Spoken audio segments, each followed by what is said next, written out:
Hey, 144 kids, welcome to the recap where we review what we did, what you may have missed, and for all of us to learn together. Don't forget to sign up for more. Check out our merch store for one of these cool things and get down on to Bible Pathway Adventures. We have links below, and subscribe to be in the group, to be part of the gang, a sheep in the fold, you get the point. Enjoy. Okay. All right, shalom everybody, welcome. If you have been watching this series, we are diving into the alphabet, and we got two more letters for you. Today, we are going over Pey and Tsade. Hopefully I didn't spit on that when I said Pey. I'm sorry if you guys spit on it. We're going over Pey and Tsade. So let's jump into Pey first. Let's see what we can learn about this Hebrew letter. And I don't know if you missed that. Let me go back to this really quick.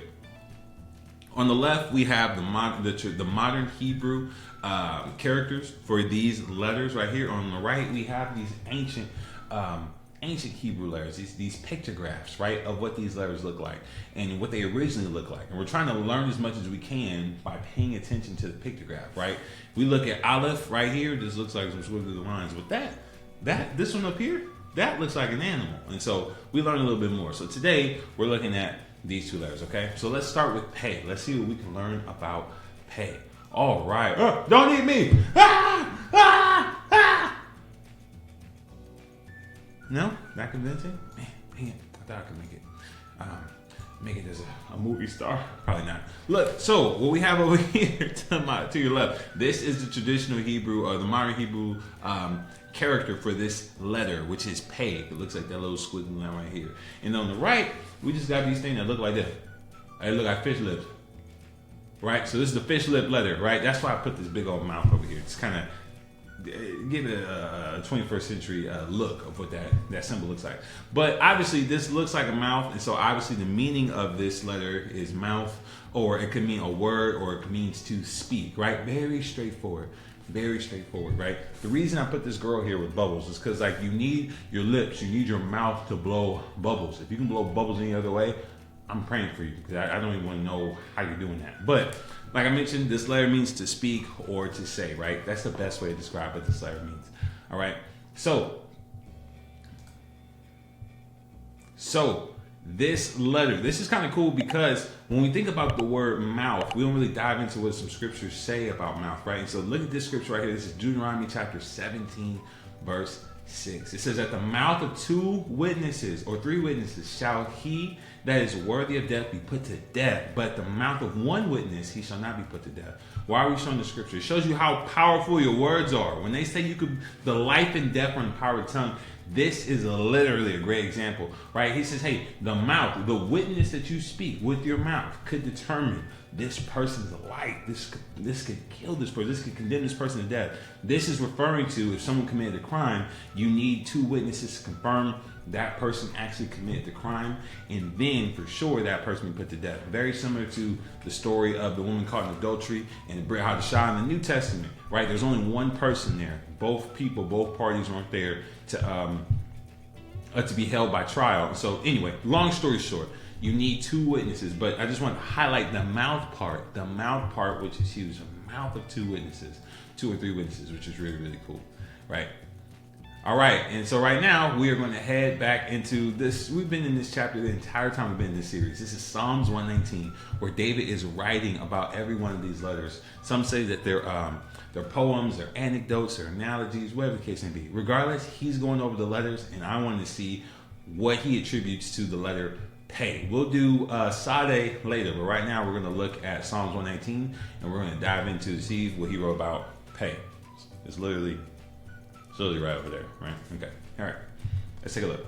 All right. Let me make myself a little smaller. I wish I could make my head smaller, but it don't work like that. All right. So this is about Pey, and this is Psalms 119, verses 129, verse 36. Let's read it together. It says, your testimonies are wonderful. Therefore, my soul keeps them. The unfolding of your words gives light. It imparts understanding to the simple. Right? He says, hey, your words, it's so easy. Anyone can get it. I open my mouth and pant because I long for your commandments. Wow. David, making me look bad. Turn to me and be gracious to me as your way with those who love your name. Keep steady my steps according to your promise, and let no iniquity get dominion over me. Redeem me from man's oppression, that I may keep your precepts. Make your face shine upon your servant, and teach me your statutes. My eyes shed streams of tears, because people do not keep your Torah. They don't keep your law. Man, let that be the heart that we have. Our eyes should be streaming tears because people do not keep his precepts, his law, his Torah, because it's so good. His burdens are easy. His yoke is light. So I don't know, man, it's just so much beautiful stuff in here. Let's see if we can do a highlight, a verse breakdown of some of the things that David has said here. Right, so this is just a overall highlight. Desire for Yah's wonderful statutes results in our obedience to Yah. That's good. Desire for enlightenment, which is another word for understanding, results in understanding, even for the simple-minded.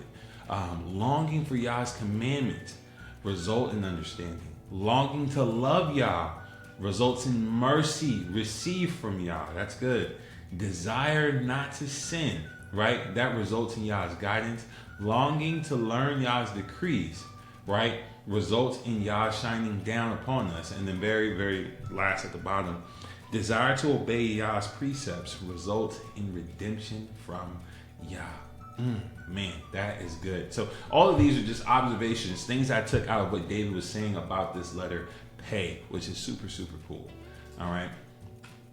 And so since it's, remember, when you spell this in English, we're just spelling it in order to sound out the Hebrew. So whether it has an E or, an H or a Y at the end, it doesn't matter. But here's a acrostic to help us memorize this letter. Your precepts enlighten me with truth. Your precepts enlighten me with truth. This is a great way to just summarize what David was talking about in this passage of scripture. So good. So that's the letter Pey. But I owe you one more letter. We have to go to Tsade. Tsade. Let's take a look. All right. This letter is interesting. This letter right here, it had me thinking as I was looking at different sources and scholarship and trying to read it and understand it. I don't speak Hebrew, so I was trying to learn my best. But here's some of the things and observations that I took away from it, right? So let me make myself a little smaller. There we go. So right here to my left, this is the modern Hebrew symbol for Tsade, right? It's got that little line, squiggly thing. That's what it looks like. On the right, this is the pictograph for this letter, which is very interesting. It kind of looks like a man in the fetal position. He's kind of leaned on his side, which is interesting. And that's why they even say it right here. It says a man on their side, or it's someone that has a desire or a need. How this symbol translates to desire, I'm not sure. But a need makes sense. If I'm curled up like that, we got a problem, all right? I ate too much spicy and my butt's fighting back. You know what I mean? Like, it just could be me. But that's what I would look like. If I had a little stomach ache, I'm laying over to my side, look like that. Anyway, but another way to put it is maybe it's another definition of it. It could be what we see right here. A faithful, righteous person waiting in need, right? We actually see this in scripture, right? Ezekiel had to do this. He had to lay on his side for an extended amount of time. And so in Ezekiel was a righteous person. He was a prophet, things like that. So there could be some correlation there. We're not sure, but we're just taking a guess on what this letter could mean and what we can draw from the meaning of this letter, which is super cool. But let's see what David had to say about it. Psalms 119, let's dive into it. It says, righteous are you, O Yah, and right are your rules. You have appointed your testimonies in righteousness and in all faithfulness. So he's just giving honor to the Father. My zeal consumes me because my foes forget your words. Your promise is well tried and your servant loves it. I am small and despised, yet I do not forget your precepts. This kind of has that feeling of somebody that's like waiting in need. He says, hey, I'm small and despised, but I will never forget your precepts, your truth, your instruction. Your righteousness is righteous forever, and your law is true. Trouble and anguish have found me. There it is, someone else that's in need, right? But your commandments are my delight. So he's kind of just sitting there waiting. Hey, I'm trusting, has a desire. Your testimonies are righteous forever. Give me understanding that I may live. And so some of the things that we can clearly take away from what David has said about this chapter is that Yah's righteous. Yah's laws are right. His statutes are righteous. His statutes are fully trustworthy. His righteousness is everlasting, right? I don't know why I put see picture above. Is it me? Am I the picture? No, I'm sorry. I'm not the picture of righteousness. His law is true. His statutes are forever right. See picture below. Is it me? I'm sorry, it's not. I shouldn't have put that in. I don't even know why it's in there. But anyway, you get the point. So this is interesting. So this is a cool thing that we've done for letters in the past that we're going to do for Tsade right here.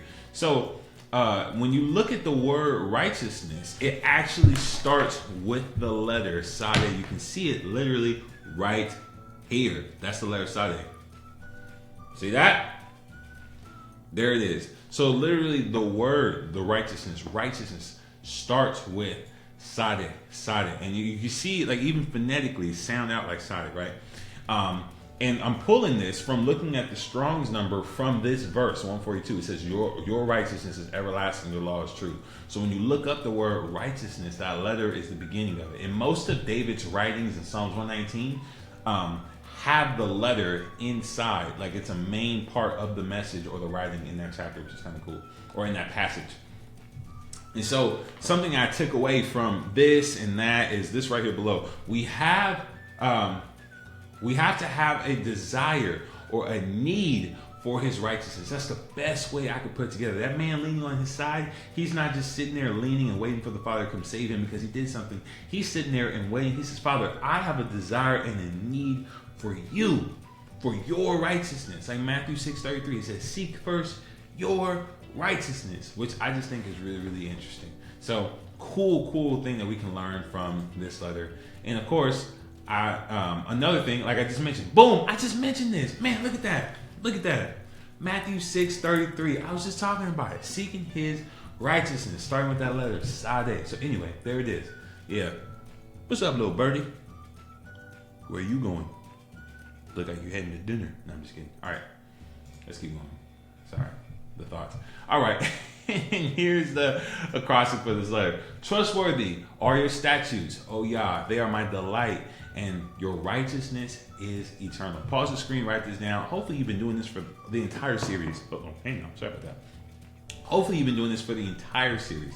But this is just a great way to memorize what David was talking about in this passage, and also memorize this letter. Trustworthy are your statutes, O Yah.